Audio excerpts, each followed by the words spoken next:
শিক্ষামন্ত্রী আ.ন.ম এহসানুল হক মিলনের পদত্যাগ সহ বেশ কিছু দাবিতে রাজধানীর সায়েন্স ল্যাব মোড় ও উত্তরার বিএনএস সেন্টারের সামনে সড়ক অবরোধ করেন পরীক্ষার্থীরা।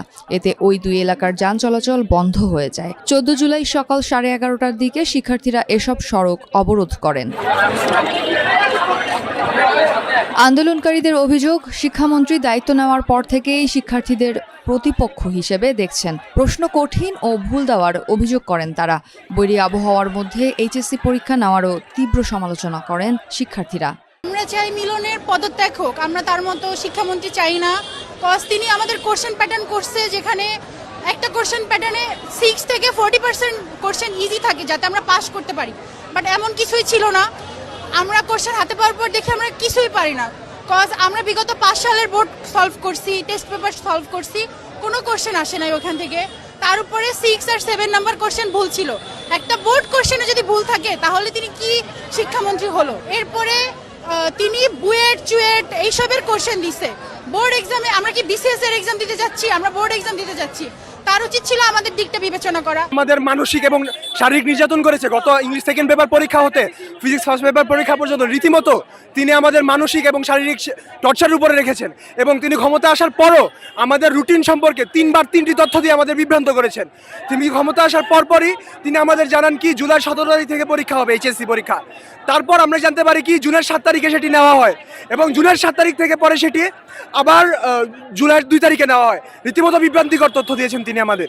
এবং আমরা রাস্তায় ডুবে ডুবে পরীক্ষা দিতে যাই, তার কোনো চিন্তাই নাই। আমরা অবরোধ করছি। আমি একটা এইচএসসি স্টুডেন্ট, আমার এক্সামের কোশ্চেন খুবই বাজে হচ্ছে।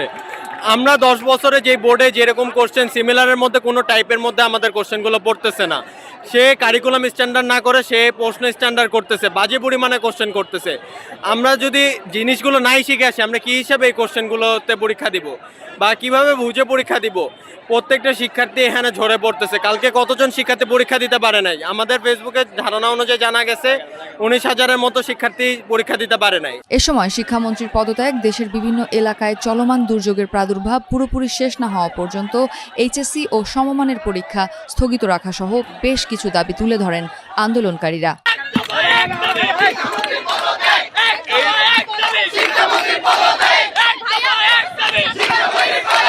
আমাদের আন্দোলনের দাবিগুলোর মধ্যে ছিল, প্রথমত যতদিন বৈরী আবহাওয়া বিরাজ করবে ততদিনের জন্য এইচএসসি পরীক্ষা স্থগিত করতে হবে।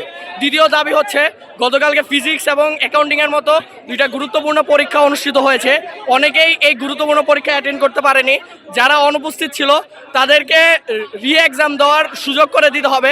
তৃতীয়ত, যারা এক্সামে উপস্থিত হয়েছে তাদেরও অনেকে সঠিকভাবে পরীক্ষাটা দিতে পারেনি, অনেক বাজে পরীক্ষা হয়েছে। তাদেরকে এমসিকিউ এবং সিকিউ মিলিয়ে পাস দিতে হবে। আর যদি সেটা দেওয়া না হয় তাহলে তাদেরকে আবার এক্সাম দিতে হবে। এদিকে আন্দোলনরত শিক্ষার্থীদের সঙ্গে কথা বলেন ছাত্রদলের সাধারণ সম্পাদক নাসির উদ্দিন নাসির। তিনি শিক্ষার্থীদের সরকারের সঙ্গে আলোচনা করার জন্য আহ্বান জানান। বন্যার কারণে যে বিভিন্ন অঞ্চলে বৃষ্টিপাত হচ্ছে, বন্যা হচ্ছে, সেটার জন্য আপাতত সাময়িক সময়ের জন্য পরীক্ষা স্থগিত। সেটা তো গতকাল বাংলাদেশ জাতীয়তাবাদী ছাত্র দলের পক্ষ থেকেই করা হয়েছে। সুতরাং এটা তো একই দাবি, এই দাবির বিষয়ে তো আর কোনো আমাদের মতভেদ নাই।